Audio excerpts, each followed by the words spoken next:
लुका प्रमाणे जेजू ख्रिस्ताचे शुभ वर्तमान 18 वळ 9 ते 14. आपूण प्रमाणीक म्हूण समजून आपणाचेरूच पात येताली आनी हेरांक लेखी नासली तसल्या कांय मनशांक ताणें अशी एक वपार सांगली. दोग मनीस, एकलो फारिसेव आनी दुसरो दोल वसूलदार मागणें करूंक देव मंदिरांत चडून गेले.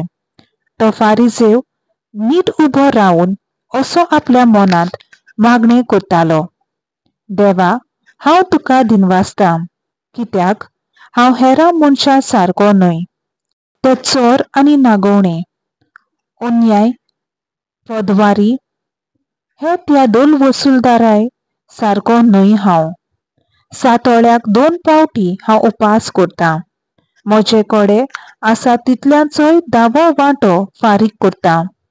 तो दोल वसूलदार आपलो पयस उबो रावलो, दोळे पुर्यान सर्गार लावंक ताका काळीज जायना जालें. पूण हड्डें बडोवन बडोवन तो म्हणटालो, देवा, हांव एक पातकी, म्हजी कालकूट कर.